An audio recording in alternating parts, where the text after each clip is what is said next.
also called fraternal. And monozygotic were also called identical. Okay? And over here, mom released 2 eggs. They were fertilized by 2 different sperm. And how alike are those 2 kids? Not necessarily alike. Okay? No more alike than any other brothers or sisters that have the same mom and dad. All they just have the same birthday. The identical twins, we said that the one mom released 1 egg, fertilized by 1 sperm, and it divided into a ball of cells. And very early on, that ball of cells divided in half, and this ball of cells formed 1 baby, and this ball of cells formed another baby. Okay? We said if this ball of cells doesn't completely divide, you have conjoined twins, also called Siamese twins. Why were they called Siamese? Because these celebrated twins, you said, what did you do for a, what was your life if you were a conjoined twin? Did you go out and get a real job and stuff? Freak show. No, you went to the freak show at the circus. People paid money to laugh at you and point at you and that type of thing, which wasn't a very good life. But as we looked at Chang and Aim Bunker, they were the Siamese twins that people would go to the circus and see. And today, if they were conjoined, I unplugged that once and I got to do this differently. Here it comes. Today, Chang and Ing would have been separated. They actually shared a very small amount of tissue, and the separation would have been very easy. But back in those days, the separation wasn't easy. 5th period was still waiting for the quit.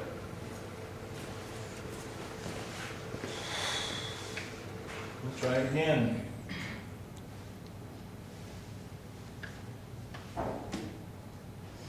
Maybe.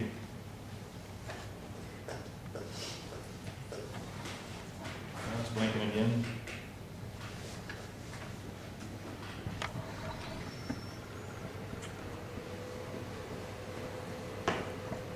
Hang on, 5th period, we're still waiting for the projector to fire up.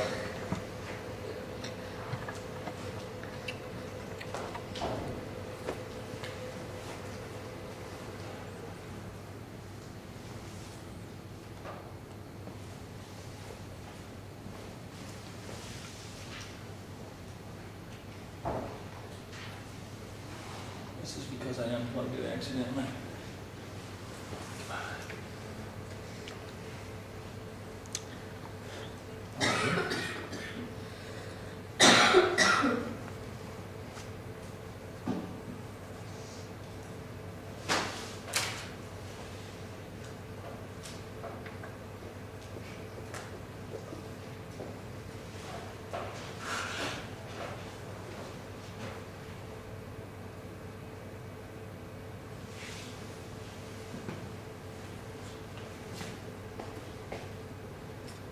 Anyhow, we're still waiting here. Come on,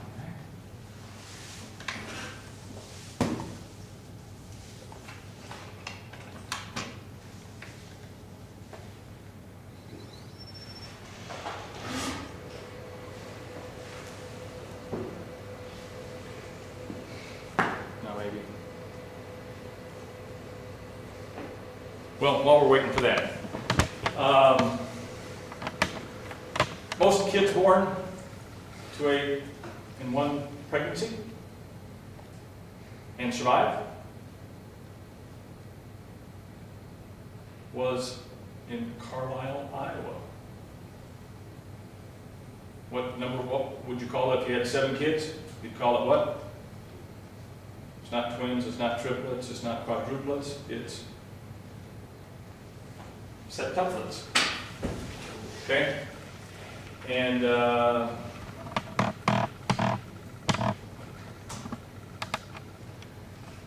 septuplets, these are the McCoys from Carlisle, Iowa.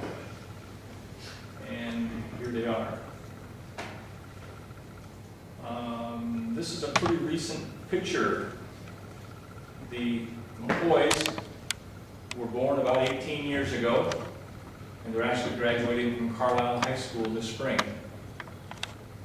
Okay?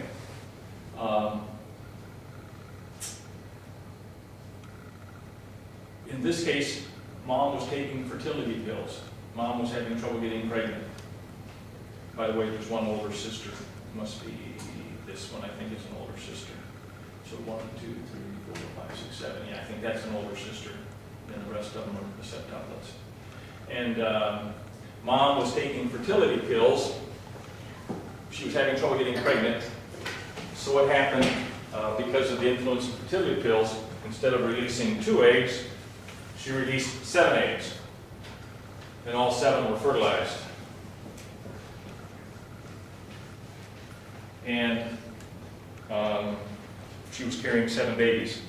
And she was told, you cannot give birth to 7 babies. No one has ever successfully given birth to 7 babies. It will not work. You will probably lose all of them. You need to selectively abort. You need to abort 2 or 3 of those kids with the hope that the 3 or 4 or 5 that remain will be born alive, if you want to have any children at all. And she is deeply religious, and she said, I'm not going to do that. I can't do that.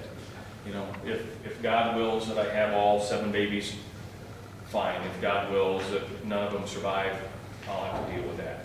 But she wasn't going to selectively abort any. So the doctor said, okay, we'll do what we can to help you. And obviously she gave birth to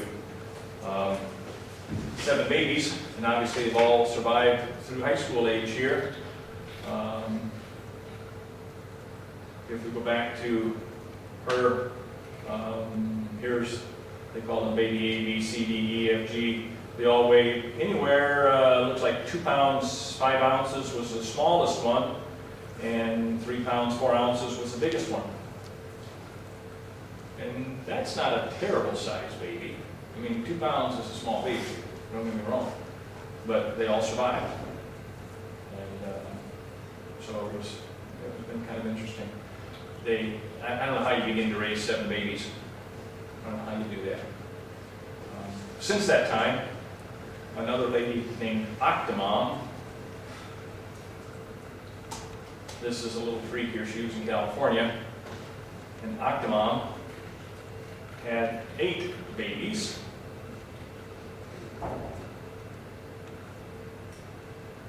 And what happened in her, this is a little weird, and I'm not going to take the time to get into some of this assisted technology, but she had 6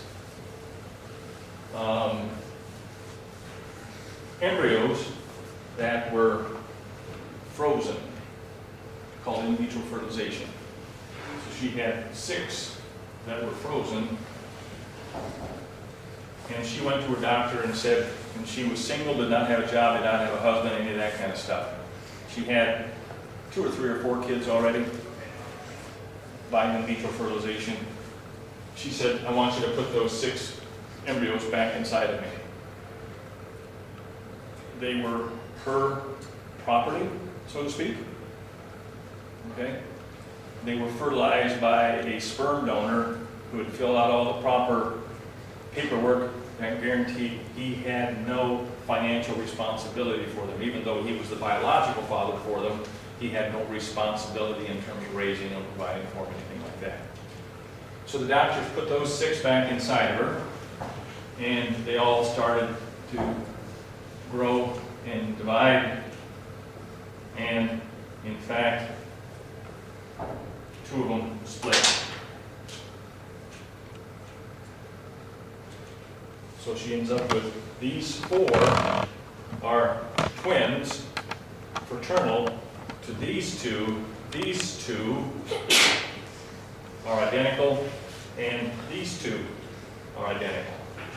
So she had identical and fraternal twins, both in the same litter, same birth. And she also had, she did not having education, she did not have a job. Questions asked, how are you going to raise these kids? And I don't know how she's doing it, to be honest with you. You know, having one kid drives you nuts sometimes. Having them one at a time drives you nuts. I don't know how you'd have 8 at a time and raise them by yourself. Kind of the classic of all that is the best part of this whole thing was they did an interview with her grandparents, and she was in the hospital for many months with this high-risk pregnancy and a high-risk birth. She was in the hospital for many months, and her father and mother were taking care of the older kids while she was in the hospital with the others. And the reporter said something effective, boy, this is going to change your life, isn't it, when these kids come home? And her response was, Mom, Grandma, those are not my kids. It's not my job to raise them. She gets out of the hospital, we're out of here. It's her job. So I don't know how many she had at home, 3 or 4. So now she's got 10, 11, 12 kids. I don't know how many she had to raise by yourself. You got to give her credit for holding body and soul together and doing that. I don't know how she does it. I don't know what kind of help she has. But whatever. Enough there. I did say we were going to draw numbers today, didn't I? Are those guys coming back at the end of the period? Do we know? If we wait long enough, are they coming back? Or okay. How about somewhere around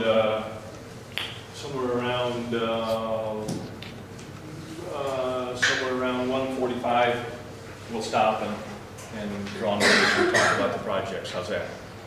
Okay.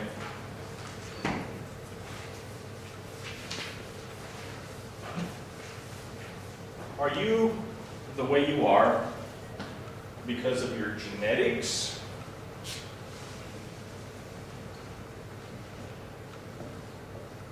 Are you the way you are because of your environment? And your first response is probably going to say both, correct? What if I make you pick one or the other? I make you pick one or the other. Are you the way you are because of what's called nature? Because of the DNA you were born with? Or are you the way you are because of nurture, how your family raised you?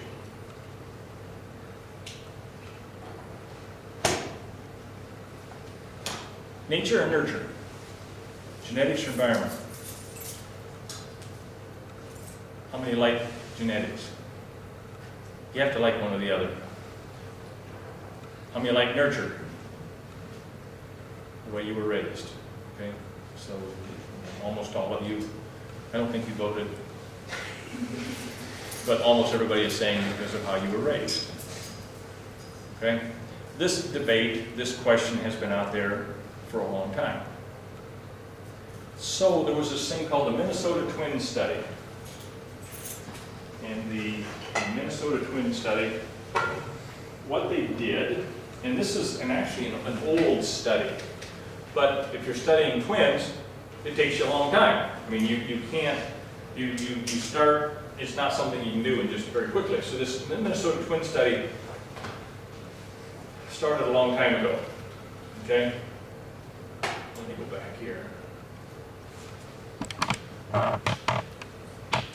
Minnesota Twin Study. This is a celebrated case which is used for many research studies. Okay? It started in 1989. You people, that's terrible long ago. Okay? And they started finding twins that were born and then for whatever reason separated. And these were kids who were separated at birth and reared in different families. Okay? Some cases are identical. Some cases they were fraternal. The identical ones were the ones that were more interesting. But, and you're saying, this is terrible. How did they split them up? Well, maybe it was a couple who had twins, and maybe mom just wasn't able to raise them. Dad wasn't able to raise them for whatever reason. They said, we can raise one, we can't raise two. Or maybe we can't raise either one. So, and that was fairly common. And these kids were put up for adoption. And the hope was, of course, they stayed together, but very often they'd be separated. And sometimes the records are not available for something like that. Sometimes the records are available. But what happened here is they found families that had been separated at birth. So they were genetically, the identical ones were exactly the same genes, but they were raised in different environments. Okay? In some cases, these twins didn't even know they had a twin. I don't know how they got into the records here, but they came back and said, you know, this is some guy that's 40 years old. By the way, did you know you're a twin? No. Well, you are. And we would like to have you come to the University of Minnesota for a week, and we're going to ask you hundreds of questions, and we're going to do all kinds of blood work on you, and all kinds of mental tests and whatever. And we're going to see whether you are the way you are because of genetics, whether you are the way you are because of environment. Does that sound kind of interesting? Yeah, and that's pretty much how it worked. Okay, and I don't know how many twins, 617 families participated in the original part of the study. Okay, well, let's go up to here. Staggering influence of genetics. And this is someone who wrote this, looked at this in 2014. The information is still there. It's still good data. And they talked about the Jim twins. Identical twins raised apart from the age of 4 weeks. They were brought back together when they were 39 years old. Okay? And this just talks about a few things. They both suffered from tension headaches. They were prone to nail biting. They smoked Salem cigarettes. They both drove the same type of car. They even vacationed in the same beach in Florida. Okay? One named his son James Allen, A-L-A-N. The other named his son James Allen, A-L-L-E-N. They both named their dog Toy.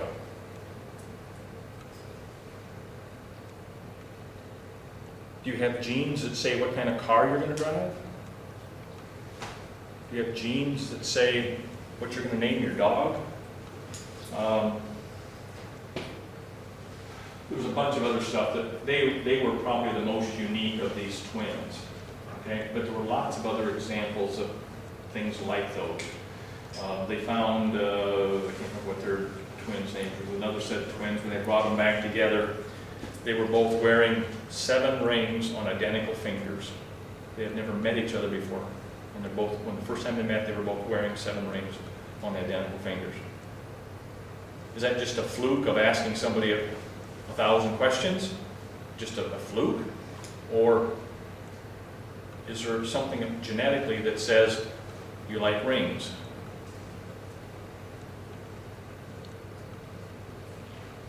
Well, the more you read about this study, it says the staggering influence of genetics. Twin separate birth reveals staggering influence of genetics. Almost all of you in here said which was more important? Environment. Okay? And as you read about it, more and more, it seems to be genetics. Such broad range of genetic effects first came to light in that Minnesota twin study, following identical fraternal twin separate birth. We were surprised by certain behaviors of sort of genetic influence, such as is that a word? Religiosity. I think it means whether you're religious or not. Is that genetic or is that environment? Where do you go to church? Whether you believe in God. Genetic or environment? my first thought is it would be environment. If you are raised to go to church, then you're going to continue that. If your folks didn't raise you, now I don't know if they're defining, whatever this word is, religiosity, if they're defining that as whether you go to church or not, or whether you just believe in a God of some kind. You know, it's probably more just believe in a God of some kind. That surprises, because we thought those certainly must come from the family environment. Okay? Talks about the Jim twins. In one study, the researchers took photographs of the twins and found that identical twins would stand the same way. Identical twins would stand the same way, while fraternal twins had different postures. Fraternal twins didn't have the same genes, obviously. The study found that genetics plays a larger role on personality than previously thought. Okay, even when they were raised apart.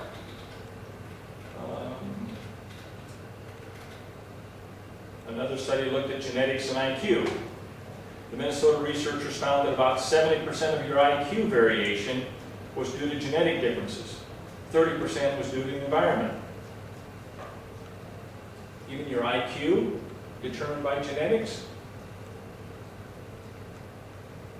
As I'm in anatomy class and we're talking about diseases and stuff, I always tell the students, pick your parents well.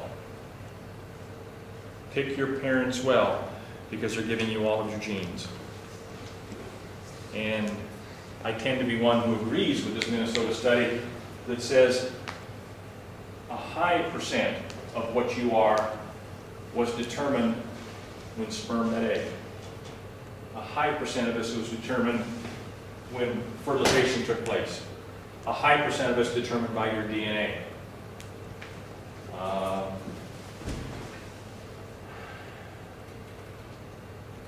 Strong genetic influence on dental or gum health. And you think, well, I have good teeth because I brush my teeth a lot.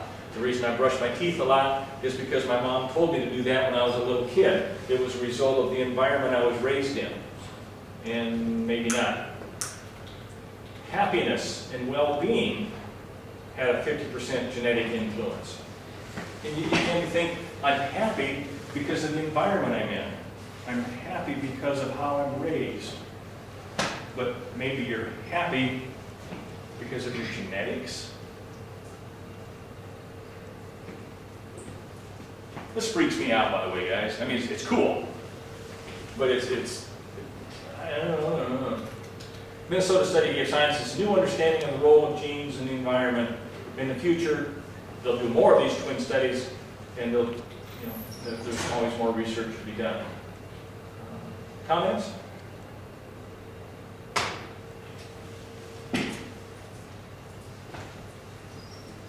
Let's say that down the road, I mean, you guys all said environment, right? Everybody said environment. Almost everybody. Down the road, here's you and your spouse,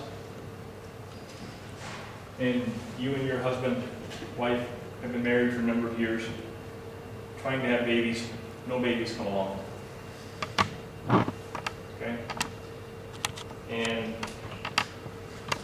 finally the doctors say, it doesn't appear we can make this work. You probably need to look to adopt. All right. There's a lot of kids out there in the world that need to be adopted. We can adopt a child, no problem. Okay? And there's lots of different adoption agencies. So you go to an adoption agency and you decide, we're looking for a kid. And if you find what they call the Gerber baby, which is the perfect little baby that you see in the Gerber ad, okay?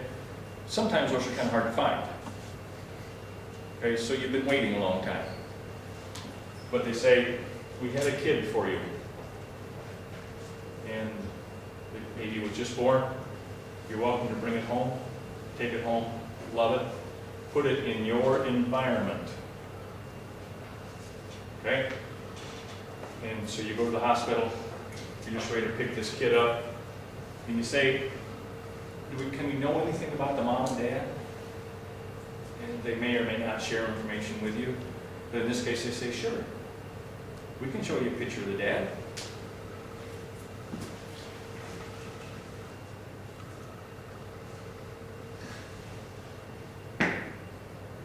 There's Dad.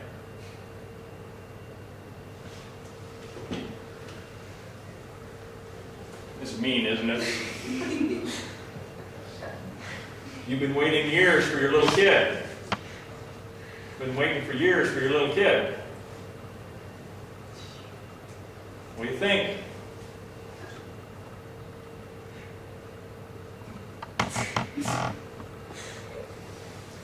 You're going to take them home and love them.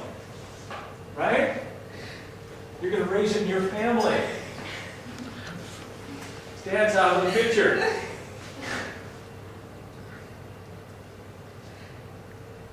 You want the kid? You're going to take the kid home? No? Come on, what happened to that spirit of I can do this, I can raise that child? Anybody want that kid? Nobody? Come on, all you little Catholics. Come on, let's go. Let's step up. You don't want the kid? Why not?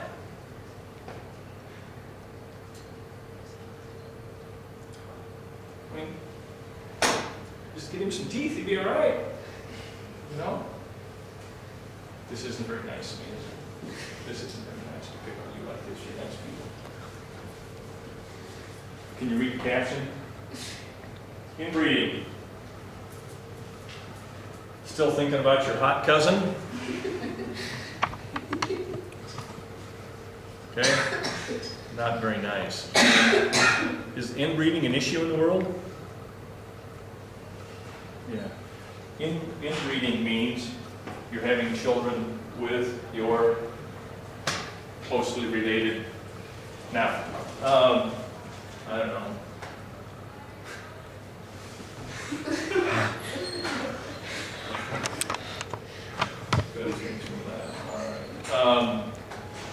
Inbreeding. You might be a redneck, a purebred if your family tree doesn't fork.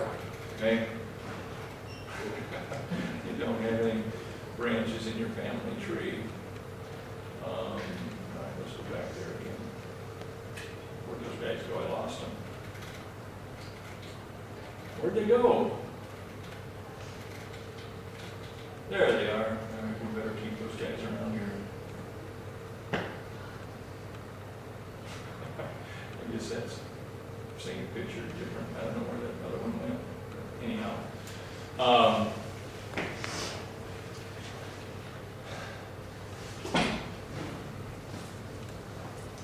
How did we get yellow lab dogs? How did we get, well, I got two topics, one here.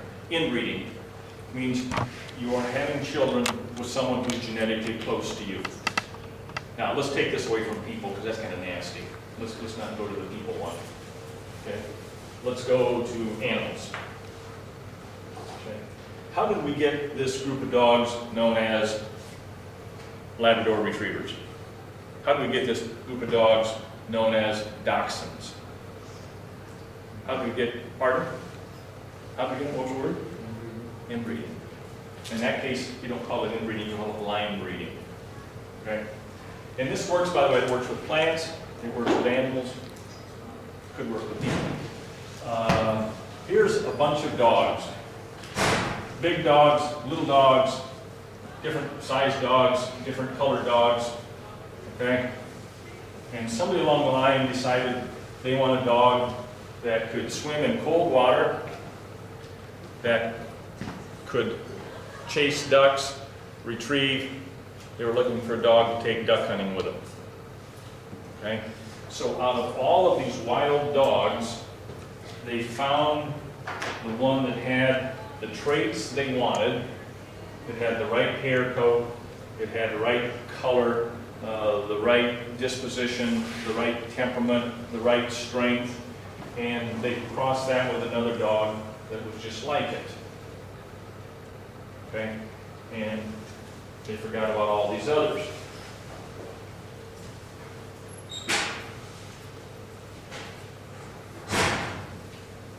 So now we cross these two dogs. According to the genetics work we did, are all the dogs going to be exactly like these? No. You remember our tri-hybrid cross? And we took two dogs that were exactly the same, or two, whatever they were, I guess that was pea plants or something. We took two that were exactly, tomatoes, I guess. We took two tomatoes exactly the same with 9 to 1 to 9 to 1 to 27 to 9 to 1, you know, whatever, all these different phenotypes. Okay? So we're going to get a wide variety of things again, but they're going to be a little bit closer. So now we take the one that still has the best traits, the one that still has the best traits, we're going to cross those. They may be brother and sister, probably best if they weren't, because you do run into some inbreeding problems here. But we keep, out of this population of dogs, we keep finding dogs that have similar traits, and we keep breeding those with each other. Okay?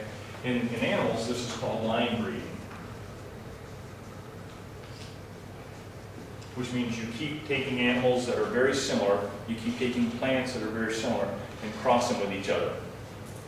Okay? And after you do this for a lot of generations, you have a pure line of dogs.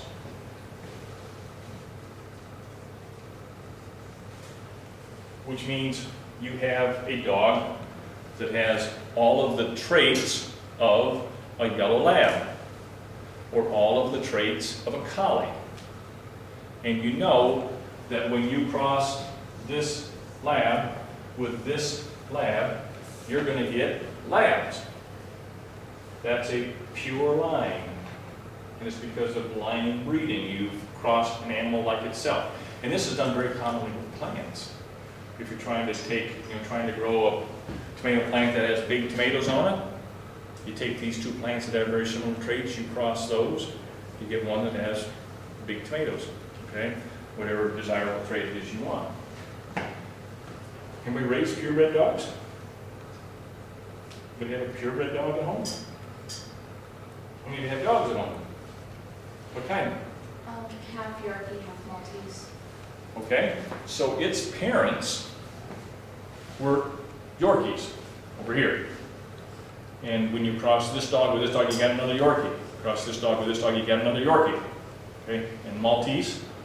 Okay, so you had a pure line of Maltese. And so to get your dog, they crossed the pure Yorkie with a pure Maltese. And you got this thing called what? Morkie. Who? Morkie. Like that's Morkie? That's what what Maltese and a Yorkie is a Morkie. That makes sense. What kind of dog?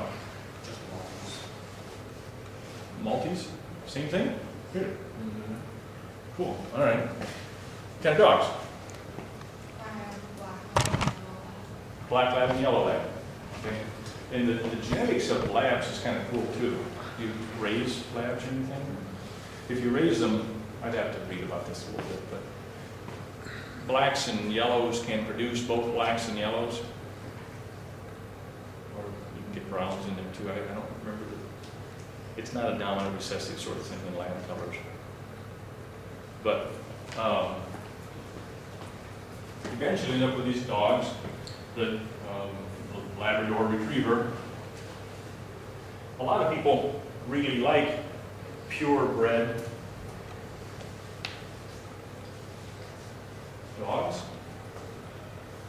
What was dogs with the, if you're trying to raise yellow labs for whatever reason, are there a lot of yellow labs in the neighborhood?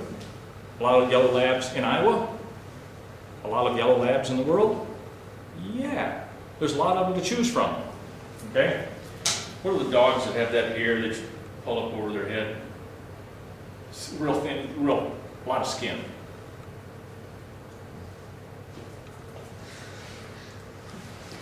Nobody's with me on that one?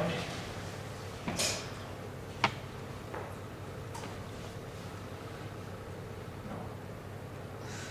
What is it? Shar-Pei. Oh, there they are. Yeah. There's the Shar-Pei, S-H-A-R-P-E-E. Okay, that's a weird looking dog, isn't it? So if you're trying to raise these things, how many of those are supposed to are in the world? As many as there are yellow labs? No. So you have this Shar-Pei in Iowa, and you're trying to, yours is a female, you're trying to raise pups, and so you start getting online, who else has these dogs? And you find a male dog in Illinois, so you're going to take your female over there to get bred? Is there a decent chance that that dog in Illinois is your dog's cousin? Decent chance. How do you feel about mating your dog to its cousin? By the way, do dogs care? They don't care. How do you feel about mating your dog to its cousin? Mating your dog to its sister? Incest? How do you feel about that? Kind of weird? Kind of weird? Does that present problems in dogs? Yeah. Your dog is what's called a hybrid. You took that Maltese and crossed it with a Yorkie.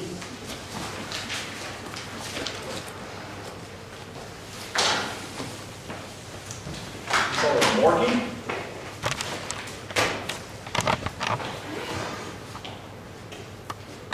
So there's your Morkie, right? So it's a cross between those two, and that's not a pure line anymore. You know, this one's parents that were Maltese, that was pure line. This one's parents that was a Yorkie, that was a pure line. And now you've got a Morkie down here, which is not a purebred anymore. Okay? But that's okay, you're happy and the dog's happy. Quite often, these are stronger than the purebreds. It's called hybrid vigor. Quite often these dogs are happier, healthier, stronger, tougher, more disease resistant because we've bred those purebreds very often